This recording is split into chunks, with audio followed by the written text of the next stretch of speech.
ఆంధ్రప్రదేశ్లో అధికార భాగస్వామిగా ఉన్న జనసేన పార్టీ నాయకులు చెలరేగిపోతున్నారా? ఇష్టారాజ్యంగా వ్యవహరిస్తున్నారా? ఆఖరికి హత్యలకు కూడా తెగించేస్తున్నారా? ఇలాంటి అనుమానమే కలుగుతుంది.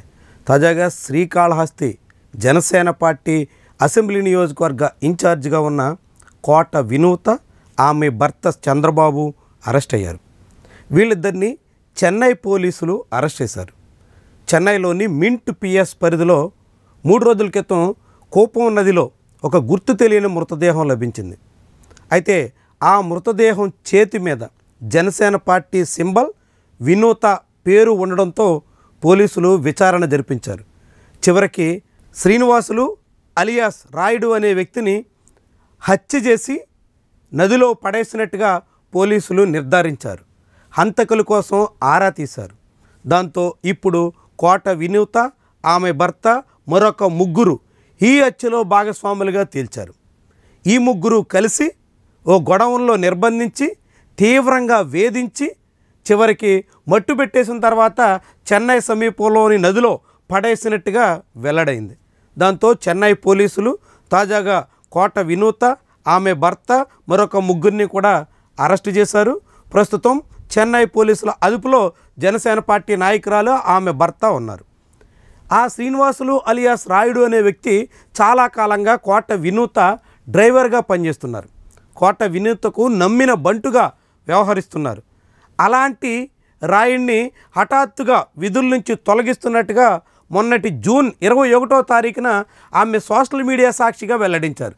చాలామంది ఆశ్చర్యపోయారు. ఒక డ్రైవర్ని విధుల నుంచి తొలగిస్తే సోషల్ మీడియాలో ఎందుకు వెల్లడించారు అన్నది ఆ రోజు చాలామందికి అంటూ బట్టలేదు. అయితే అసలు విషయం ఎక్కడుందా అనేటువంటి అనుమానం చాలామందికి కలుగుతుంది.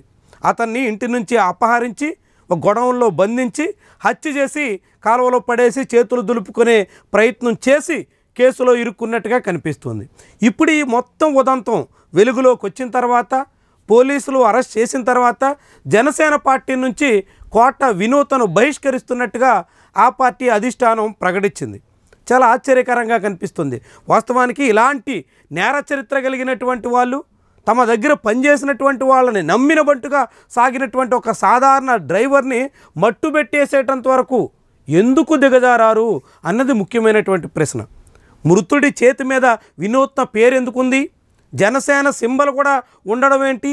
ఇలాంటి అనేక అనుమానాలు కలుగుతున్నాయి. అసలు ఏం జరుగుతుంది, ఏం జరిగిందన్న దాని మీద పోలీసులు మీడియా సమావేశం పెట్టి పూర్తి వివరాలు వెల్లడించాల్సి ఉంది. కానీ ఇప్పటికే ఈ వ్యవహారం మాత్రం రాష్ట్ర వ్యాప్తంగా సంచలనంగా మారింది. అధికార భాగస్వామ్య పక్షంగా ఉన్న జనసేన పార్టీ నియోజకవర్గ నాయకురాలే ఇలాంటి హత్యా ఉదంతంలో అరెస్ట్ అయినటువంటి వ్యవహారం కలకలం రేపుతుంది. జనసేన పార్టీ నేతల తీరు ఏ మాదిరి సాగుతుందో అనేటువంటి అభిప్రాయాన్ని బలపరుస్తుంది. మరి పూర్తి వివరాల్ని చెన్నై పోలీసులు వెల్లడిస్తారా? అసలు వాస్తవాన్ని వెల్లడిస్తారా? ఎప్పటిలోగా ఈ విషయంలో, ఈ వ్యవహారంలో పూర్తి విషయాలు వెల్లడవుతాయన్నది మాత్రం చాలా ఆసక్తిని రేకెత్తిస్తున్నటువంటి అంశం.